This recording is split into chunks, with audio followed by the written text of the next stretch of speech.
સૂરે ફાતિહા અને કિરાત ખતમ થયા બાદ રૂકુ સજદા કરીને બીજી રકાતની અંદર ઊભા થશે તો ઊભા થતા જ સૂરે ફાતિહા અને કિરાત પડશે। સૂરે ફાતિહા અને કિરાત પડીને 3 તકબીર કહેવામાં આવશે।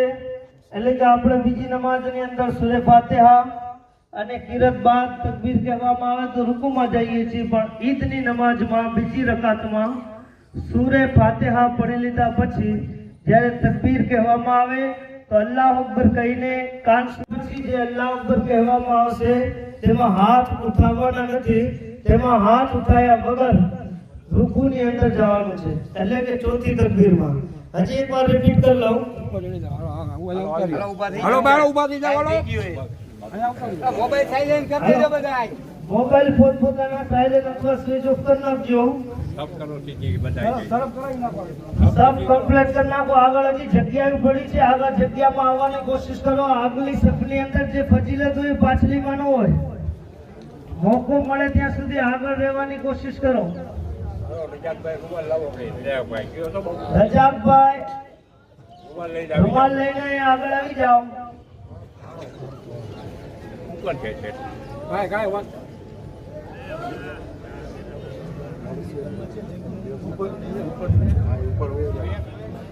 આગળ સફુ કમ્પ્લીટ કરો।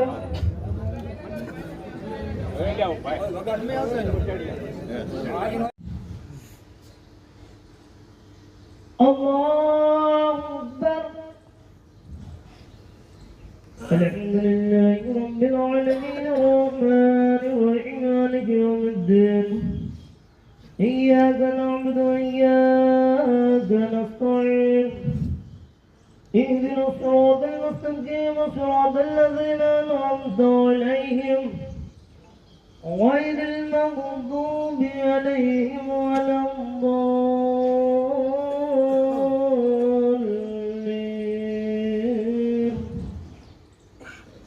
والضحى والليل إذا سجى ما ودك ربك وما قلى وللآخرة خير لك من الأولى ولسوف يؤتيك ربك فترضى ألم يجدك يتيما فآوى ووجدك ضالا فهدى તમે મનમાં પડજો।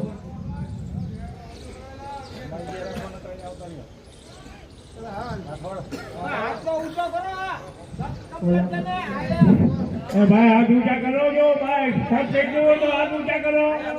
આ મોરાના નિયત પડાવે છે, सब થઈ ગયું તો હાથ ઊંચા કરો। એમ નહીં, આ જો અત્યારે મોડું થતું હોય તો ભાઈ આપણે થોડા સમયનો રમતનો ટાઈમ છાપામાં દીધો છે। હાલો હાથ ઊંચા કરો। આ નિયત પડાવે છે મોરાના, સાંભળો બધા।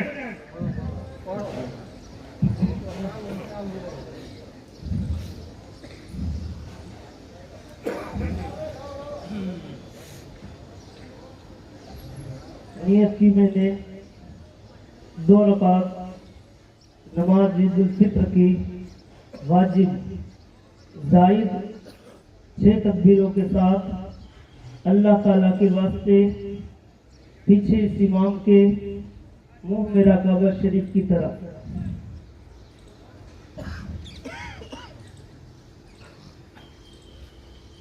अल्लाह अकबर।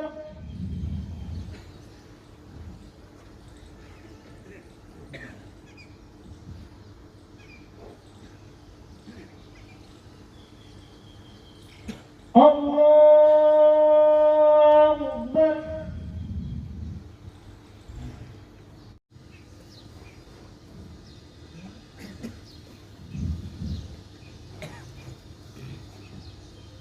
अल्लाह अकबर अल्लाह अकबर ला इलाहा इल्लल्लाह अल्लाह अकबर अल्लाह अकबर लिल्लाहिल हम्द सुब्हान मन वल क़ुल बिल आरिफिन बिस्राज इहदाज वल फुरक़ान والشهر صبور الصائم بنور المغفرة والإيمان وأكرم عبادة المؤمنين بالصيام شهر رمضان الله أكبر لا إله إلا الله الله أكبر ولله الحمد ثم الصلاة والسلام على خير الورى بدر الدجى نور الهدى صاحب قاب قوسين وأدنى رسول الثقلين نبي الحرمين إمام القبلتين شفيع الأمم في الدارين خاتم النبي رسول رب العالمين صلى الله عليه وسلم وعلى آله وصحبه وخلفاء الراشدين خصوصا على الإمام سيد أهل العرفان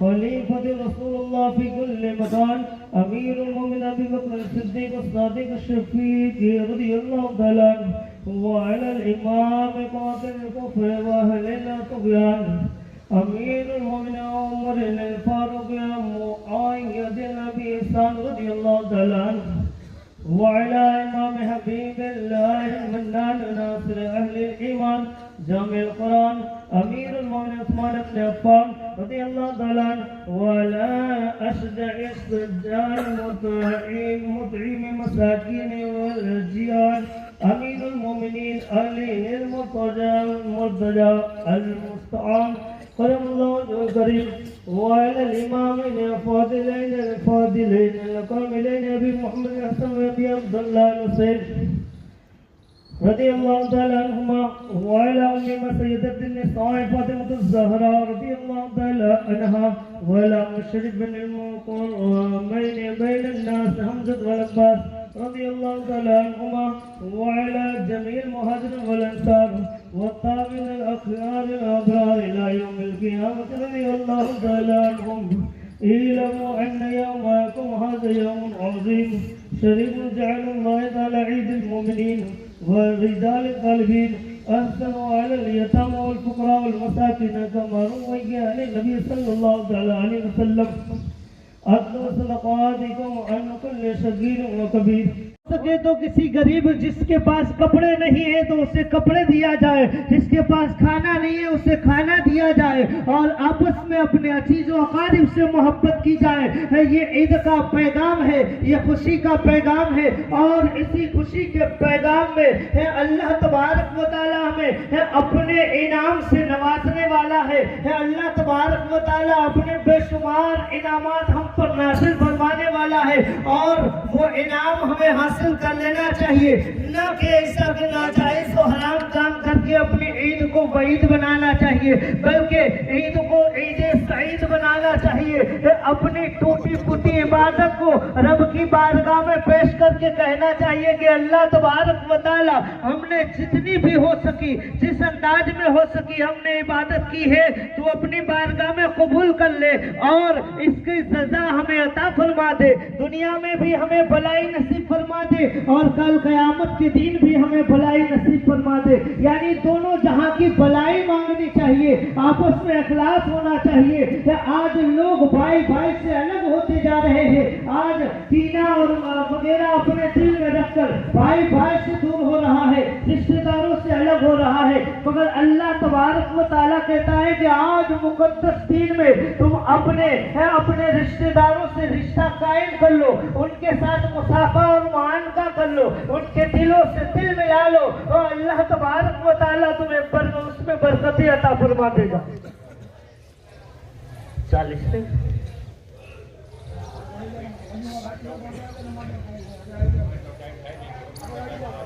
વજુમાં આવે તાકીદ રાખવામાં આવે અને નમાઝનો તરીકો શીખવાડવામાં આવશે। જે નમાઝનો તરીકો સાંભળી લેવામાં આવે અને આગળ જે સફની અંદર જગ્યા ખાલી હોય પૂરી કરવામાં આવે। આગળ સફની અંદર જે જગ્યા ખાલી છે તે પૂરી કરી લેવામાં આવે તાકે તમામ માણસોનો સમાવેશ થઈ જાય। અને વજુ જે કરી રહ્યા છે તે તાકીદ રાખજો, જલ્દી 9:15 વાગે જમાત શરૂ થઈ જશે। આપણે હર વર્ષની જેમ કે જ્યારે જે ટાઈમ આપી છે તે ટાઈમે ઇન્શાઅલ્લાહ તબારક વ તઆલા જમાત શરૂ થઈ જાય છે, તો તે ટાઈમ પહેલા સફમાં આવીને બેસી જાય। હવે ઈદની નમાઝની રીત સાંભળવામાં આવે કે આપણે દરેક નમાઝ જે ભણીએ છીએ નમાઝ તો એવી રીતે જ ભણવાની છે, પણ ઈદમાં ઝાયદ 6 તકબીરો હોય છે। એટલે કે બીજી નમાજો કરતા 6 તકબીર એક્સ્ટ્રા હોય છે તે 6 તકબીર કઈ રીતે કહેવામાં આવશે અને બધાને કઈ રીતે તે તકબીર અદા કરવાની છે તેની રીત બયાન કરી દઉં.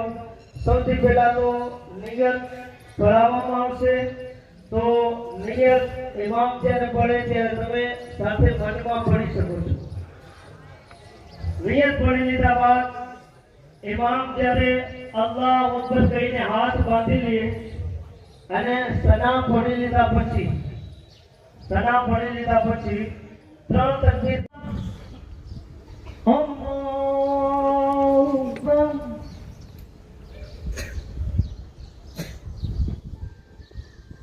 Allahu Akbar Allahu Akbar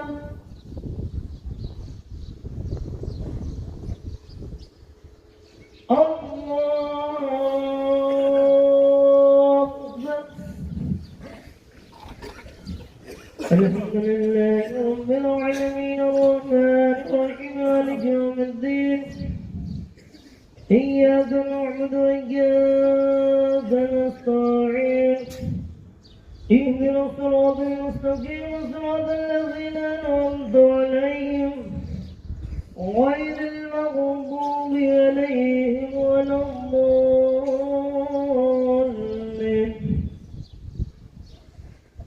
ألم نشرح لك صدرك ووضعنا عنك الذي ينقض جهرك ورفعنا لك ذكرك فإن مع العسر يسرا إن مع العسر يسرا فإذا فرغت فانصب وإلى ربك فارغب. الله أكبر الله أكبر الله أكبر الله أكبر.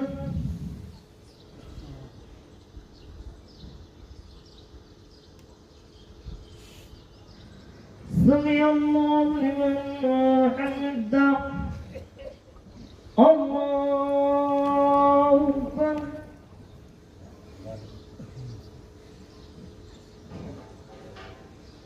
الله أكبر الله أكبر.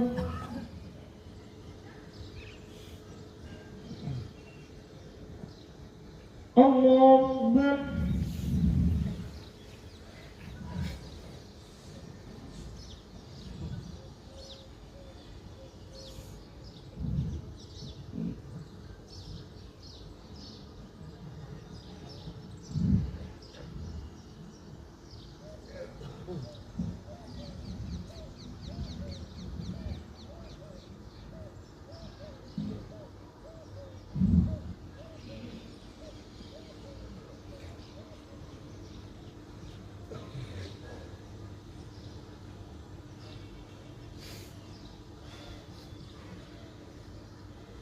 السلام عليكم ورحمة الله.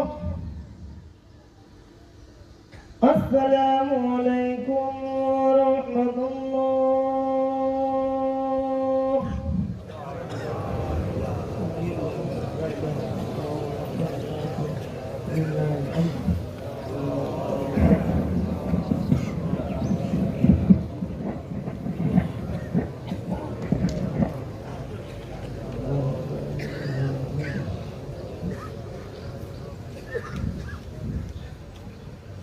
صلى الله عليه وسلم صلى الله عليه وسلم صلاة وسلام عليك يا رسول الله.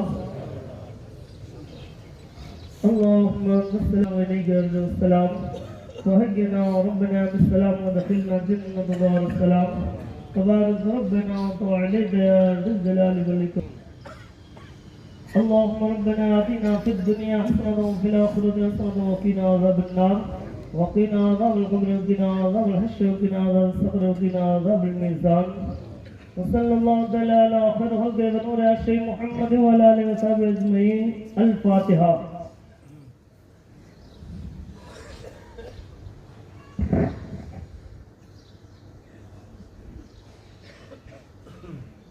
إن الله وملائكته صلوا على النبي يا أيها الذين آمنوا صلوا عليه وسلموا تسليما اللهم صل على سيدنا محمد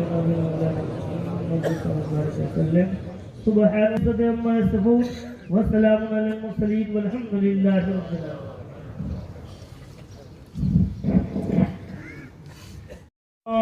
اللهم ولله الحمد سبحان من نور القلوب العارف بسراج الهداية والفرقان وشهر صدور الصائم يكبر الإيمان وأكرم عبادة المؤمنين بالصيام شهر رمضان. اللهم لا إله إلا الله الله أكبر ولله الحمد. ثم الصلاة والسلام على الغرابة والضجاج والهدى صاحب كتاب قوسين أو أدنى رسول الثقلين نبي الحرمين إمام القبلتين شفيع الأمم في الدارين خاتم النبي رسول رب العالمين صلى الله عليه وسلم وعلى آله وصحبه وخلفاء الراشدين خصوصا على الإمام سيد أهل العرفان خليفة رسول الله في كل مكان أمير المؤمنين أبي بكر الصديق الصادق الشفيق رضي الله تعالى عنه وعلى الإمام قاتل الكفر وأهل الطغيان أمير المؤمنين عمر الفاروق معايد أبي إحسان رضي الله تعالى عنه وعلى إمام حبيب الله المنان ناصر أهل الإيمان جامع القرآن عثمان بن عفان رضي الله تعالى عنه وعلى أشجع السجان مطعم مساكين والجيران أمير المؤمنين علي المرتجى المستعان كرم الله وجهه الكريم وعلى الإمامين الفاضلين القابلين أبي محمد الحسن وأبي عبد الله الحسين رضي الله تعالى عنهما وعلى أم سيدة النساء فاطمة الزهراء رضي الله تعالى عنها وعلى مشرف المقرمين بين الناس حمزة والعباس رضي الله تعالى عنهما وعلى جميع المهاجرين والأنصار والتابعين الأخيار يوم القيامة رضي الله تعالى عنهم. اعلموا أن يومكم هذا يوم عظيم شريف جعل الله تعالى عيد المؤمنين والرجال الطالبين أحسنوا على اليتامى والفقراء والمساكين كما روي عن النبي صلى الله عليه وسلم أدوا صدقاتكم أن كل صغير وكبير نصف الساعة من ضرب أو ساء من ثمر أو شعير واعلموا أن صدقات الفطر واجبة على كل حر مسلم له نساب فاضل على حوائجه الأصليان لنفس وطفل صغير والجارية منك. قال النبي صلى الله عليه وسلم زكاة الفطر طهور الصيام من اللغو والرفث رحمة للمساكين. بارك الله لنا ولكم في القرآن العظيم ونفعنا وإياكم بآيات الذكر الحكيم إنه تعالى ملك قريب جواد ورؤوف رحيم. Cristo, para que un hijo sabe de Jehová, que hay que la iba a Jehová.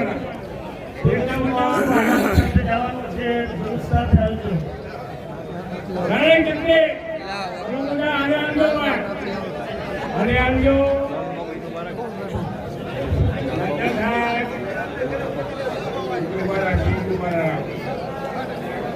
Halo, harga jauh, harga jauh. Harga jauh, jumlah harga jauh, Pak.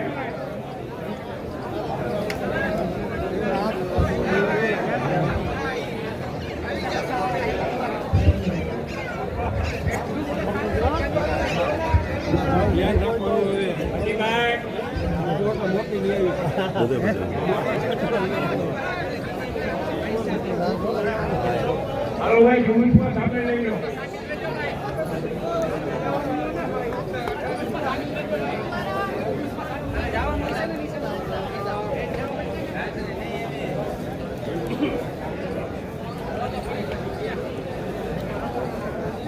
Paras di candy, paras candy.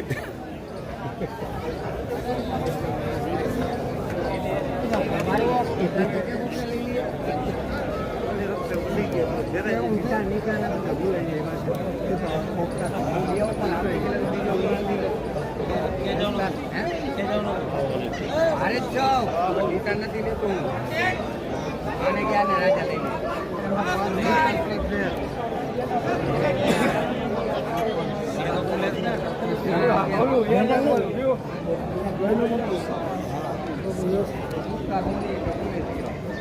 બાપુએ કીધું જોવાનું કીધું બાપુ કીધું કે નહીં તમે જોવાનું મોટા દીએ ક્યાં તકલીફ છે ને બાપુ તમે કીધું હા જોયું બાપુ બાપુને રજા લઈને કીધું હો